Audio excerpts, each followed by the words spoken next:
우리 2000년도에 세계의 지성이라 꼽히던 손꼽히던 움베르토 에코라는 분을 중심으로 24분이 책을 냈는데 시간박물관이라는 책을 냈습니다. 시간박물관. 이 책의 첫 번째 장의 소제목이 뭐냐면은 시간의 창조입니다. 여기서 어떻게 인간이 시간을 발견하게 되었고, 이것을 어떻게 체계화되었고, 그리고 이것을 어떻게 삶에 적용해 왔는가를 다루고 있습니다. 이 책의 편집인으로서 저자를 대표하는 이 학자인 움베르토 에코라는 이분은 원래 모든 인류의 문화 안에 공통적으로 시간의 창조가 있다고 확인하면서 이런 말을 했습니다. 인류의 가장 위대한 발견은 바로 시간의 발견이다. 그리고 이것이 인간의 가장 독특한 문화의 특징이다. 그렇죠? 인간만이 시간의 개념을, 시간을 가지고 있습니다. 동물들은 시간의 개념이 없습니다. 수천 년 전의 삶의 모습이 그대로입니다. 아무리 지혜가 있고 명석한 여우라도 또 IQ가 높다고 하는 개라도 그들에게는 시간 개념이 없습니다.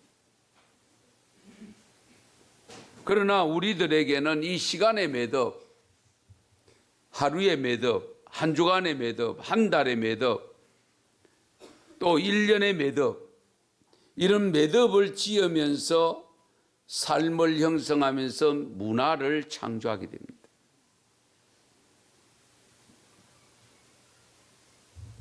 정말 우리 사람들에게 있어서 이 시간의 매듭을 만들고 그 매듭마다 의미를 부여하고 사는 그것으로 인해서 문화가 발전되고 문화가 창출되는 겁니다. 그 의미, 시간의 흐름 속에 한 매듭씩 짓는 그 삶의 의미들을 그것이 쌓이고 쌓이면 한 사람에게는 인생의 역사가 됩니다. 한 공동체는 공동체의 역사를 이룹니다. 그래서 어느 나라든지 그 나라는 반드시 문화와 역사가 공존하고 있습니다. 교회도 그렇지 않습니까?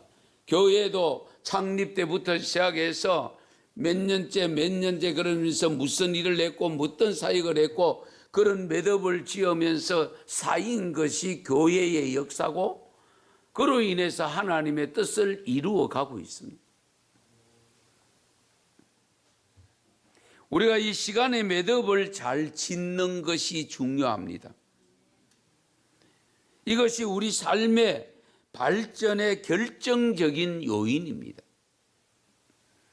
시간의 매듭을 잘 짓지 못하면 그 사람의 삶은 발전이 없습니다. 시간의 매듭을 잘 지을 때에 목표가 성취되어지고 그 성취된 작은 목표에 의해서 또 다른 목표를 세우고 또 다른 목표를 성취했을 때 또 제3의 목표를 세우고 그것이 쌓여서 한 인생이 되는 겁니다. 오늘 우리는 한 해를 마감하는 2019년 마지막 송년주일 예배를 드리고 있습니다. 19년은 내게 어떤 해였는지 한 해 동안 세계적으로 국내적으로 일어난 현상들과 가정적으로 일어난 내가 다니고 몸담고 있는 직장에서 일어난 일과 내 개인에게 일어난 그 모든 일들이 내게 어떤 의미가 있었는가? 내게 어떤 영향을 주었는가? 생각해 보셨습니까?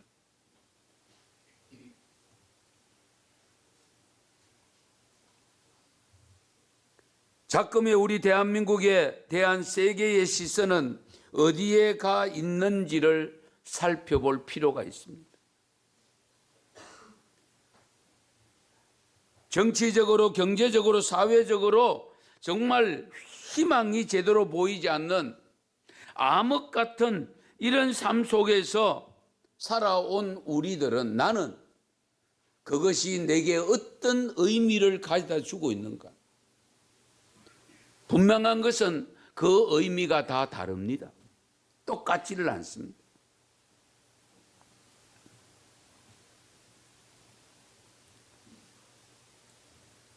저는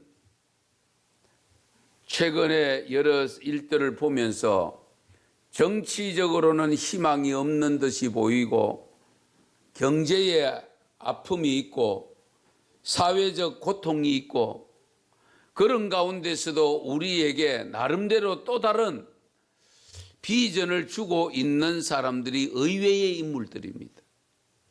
축구의 손흥민, 야구의 유현진, 그렇죠? 예. 거기다가 또 뭡니까? 골프를 잘 치는 고진여이. 저래서 운동선수를 시키는구나. 그런 생각이 제게도 들었습니다. 왜냐하면 여러분 잘 아시죠? 유현진이가 4년 계약에 8천억 달러입니까? 예. 4년 계약. 엄청난 돈입니다. 이게 인간의 계산으로 되는 것이 아니더라고요. 그들은 우리에게 나름대로 또 자긍심도 심어주고 있고, 왜? 해외에서 활동하니까. 그런데 정작 우리에게 희망을 심어주고 삶의 의욕을 북돋아 줄 그런 사람들은 오히려 실망을 시키고 있고, 그래서 우리에게 필요한 분이 있는데 그분이 누구냐? 예수 그리스도입니다. 왜? 그분은 우리에게 산 소망을 남겨주시기 때문에. 세상은 아무리 절망적이라 할지라도 우리에게 진정한 영생의 소망을 안겨주시고, 우리의 삶의 자리는 아무리 암흑같이 어두운 곳이라 할지라도 그분은 빛으로 다가오셔서 우리의 삶을 밝게 만들어 주시기 때문입니다. 그것을 오늘 이 사도 바울은 그 사역을 감당하면서 자신의 고백을 통해서 우리가 한 해를 마무리하면서 우리가 한순간 한순간을 유종의 미를 거두는 삶이 어떤 삶인가를 가르쳐주고 있는 내용이 오늘 읽은 본문입니다.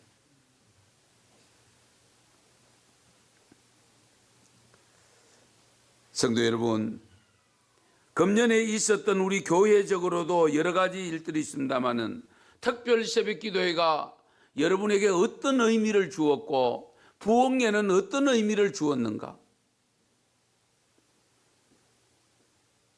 정교인 수련회 같은 것을 통해서 여러분 자신이 어떤 의미를 받았는가? 이런 것들을 여러분들이 잘 헤아리셔야 됩니다. 이용해야 되고, 기회가 주어졌을 때에 그 기회를 선용할 때에 내 삶의 의미가 부여되는 것이지, 그 기회를 사용하지 않으면 아무런 의미가 없는 거예요. 바울은 디모데전서 1장 12절에 고백합니다. 우리 주께 내가 감사하면 나를 충성되이 여겨 내게 직분을 맡기심이라. 충성되이 여겨 직분을 맡기셨다. 자기가 감당해야 할 일이 하나님이 맡겨주신 것이라고 한다면 이거는 대단히 위대한 발견입니다.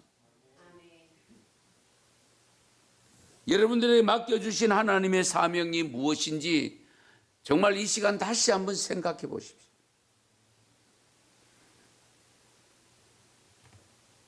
여러분이 지금 잘할 수 있는 것, 내가 정말 남들보다 잘할 수 있는 것을 가지고 있다면 그것이 바로 사명인 줄 믿으시기 바랍니다. 그것을 사장시키면 안 되고요. 그걸 잘 선용해서 하나님 나라를 위해서 우리가 사용되어질 때에 사명을 감당하는 삶이 되는 겁니다. 그 주신 달란트를 놀리면 안 되죠. 남들보다 더 잘하는 거, 그 남들보다 더 잘하는 게 각기 다릅니다. 그렇잖아요. 꽃꽂이를 하는 분도 있습니다. 그러나 설거지를 잘하는 분도 있습니다. 어지르는 것을 잘하는 분이 있습니다. 정리를 잘하는 분이 있습니다. 저희 집에 보니까 그렇더라고요. 네. 그렇지 않습니까? 그러니까 우리가 이 잘하는 것이 곧 내게 사명이라고 했을 때에, 잘 들으세요. 어디를 가든지 저는 가끔 가면 이렇습니다. 여기 내려가서 휴지가 보이고 꽁초가 보이면 죽습니다. 거기다가 욕하고 죽으면은 가치가 없습니다. 예. 아이고, 내가 이렇게 섬길 수 있는 기회를 제공해 주시니 감사합니다. 그러고 하면은, 그렇잖아요. 선한 일이 되잖아요. 예를 들어 볼게요. 여러분, 어지럽힌 사람이 없으면 청소부가 필요합니까? 없습니까? 청소부들 전부 다 다른 데 가야 돼요. 일자리 없어요. 흐트러지게 사는 사람 없으면 경찰이 필요 없지. 왜 필요했어? 그렇지 않습니까? 물론 없으면 좋지만, 그렇다고 해서 경찰 많이 만들기 위해서 죄지라는 건 아니지만, 우리가 삶의 의미를 보면 그렇습니다. 그런 의미에서 어떤 것도 여러분 지나치게 불평하고 불만할 것이 아니라, 그 있는 것에서 내가 감당해야 될 사명을 찾아서 그것을 감당할 때에 내 마지막 삶의 의미를 확인하게 되어지고, 그것이 쌓이면은 우리가 하나님 앞에 섰을 때도 잘했다 칭찬 들을 것 아닙니까? 우리 하나님께서 창조하실 때도 보면은 6일 동안 창조했습니다. 하나님이 하루에 창조를 다 못해서 6일 동안 창조했을까요? 저는 그렇게 보지 않습니다. 삶의 매듭을 하나씩 하나씩 지어주고 마지막 7일째의 안식일을 우리에게 허락해 주시기 위해서, 그러기 위해서 6일 동안 창조하신 거예요. 우리를 생각해서 그렇게 한 거예요. 예. 6일 동안 해야 될 일을 하루에 여러분 다 한다고 생각해 보세요. 할 수 있을까요? 못해요.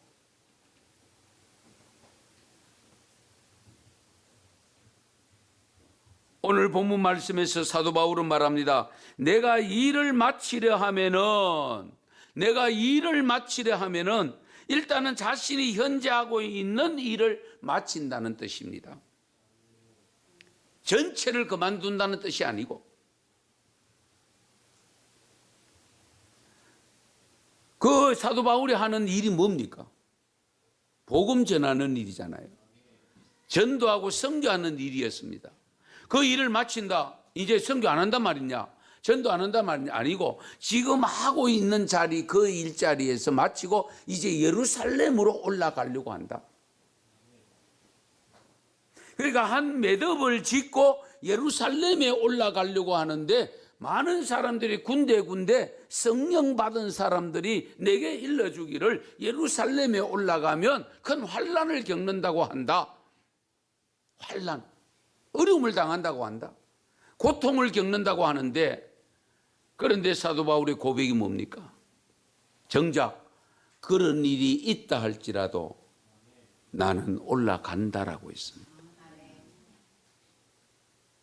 결박과 환난이 나를 기다린다 하시나 나의 달려갈 길과 주 예수께 받은 사명, 곧 하나님의 은혜의 복음을 증언하는 일을 마치려 하면은 나의 생명을 조금도 귀한 것으로 여기지 아니하노라.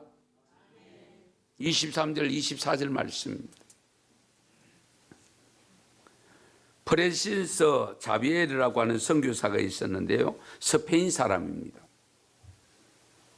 포르투갈의 요한 3세 왕의 요청으로 그 왕의 파송을 받아서 인도, 중국, 일본을 선교를 해서, 그래서 별명이 뭐라고 붙었는가 하니까 동양선교의 선구자다, 그런 이름이 붙었습니다. 동양선교의 선구자. 이 세상을 결국은 선교지 현장에서 임종을 맡게 되는데, 유서 겸 편지를 하나 써놨는데 자기를 파송한 그 왕에게 전하는 내용이었습니다. 그 왕에게 전하는 편지 내용에서 이렇게 적고 있습니다. 폐하께서는 어느 날인가 하나님 앞에 서야 할 시간이 있음을 잊지 마십시오. 그 끝날의 결산을 위하여 겸손하게 살도록 힘쓰십시오. 주님 앞에 설 때 부끄러움 없이 설 수 있도록 준비하며 오늘을 살기 바랍니다. 이런 심각한 마지막 말을 남겼습니다. 그것도 감히 자기를 선교사로 파송해 준 왕에게. 아무리 권세를 가진 왕이고 권세자라 할지라도 그것이 만능은 아닙니다. 자기 위에 또 다른 권세가 있다는 것을 알아야 되죠. 그리고 내가 나의 생을 내가 사는 것 같아도 결국은 나를 지켜보고 계시는, 나를 이 땅에 보내신 주님이 계신다는 걸 잊으면 안 됩니다. 그러므로 우리는 장차 주님 앞에 설 수밖에 없고 주님 앞에서 심판을 받아야 된다는 것도 생각하셔야 돼요.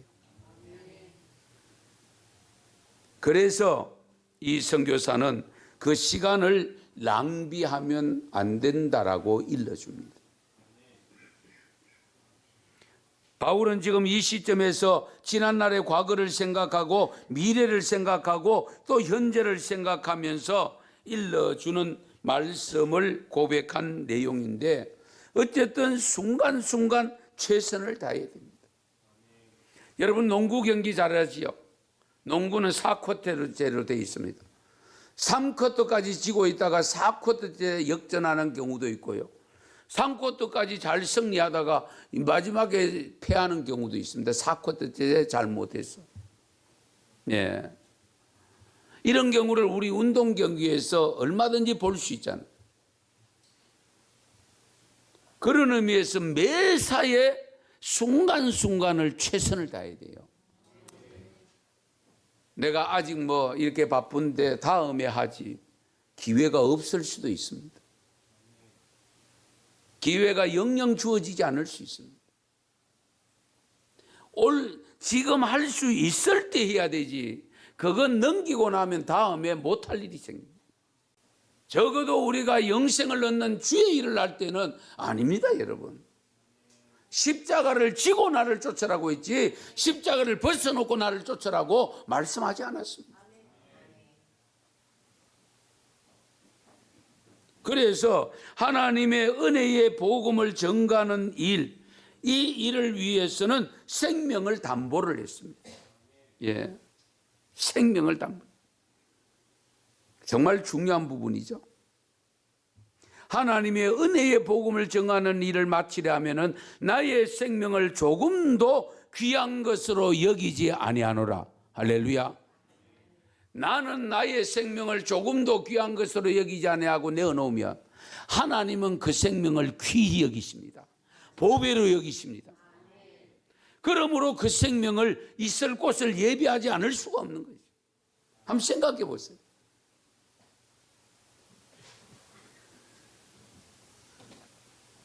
요한 웨슬레 선생님께서 어떤 사람이 이런 질문을 했다고 해서 유명한 얘기로 전해지는 내용인데요. 오늘 밤 12시에 죽는 것이 확실하다면 당신은 무엇을 하겠습니까? 한번 들어보세요. 오늘 밤 내가 자정에 내 생명이 세상을 떠난다고 했을 때 무엇을 하겠습니까? 그때에 이런 대답을 합니다. 다른 날과 다름없이 설교 준비하고 다른 날과 다름없이 신방할 것입니다. 그리고 다른 날보다 먼저 다른 날보다 30분 일찍 잠에 들겠습니다. 결국 하던 일 멈추지 않고 그대로 하시겠다는 겁니다. 중요한 부분. 또 한 해가 갑니다. 3일 남았습니다.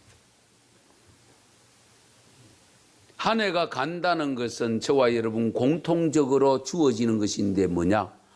주님께로 갈 날이 더 가까워졌다. 별로 아멘 안 하시는데요. 예. 그렇지 않습니까? 더 가까워진 거지.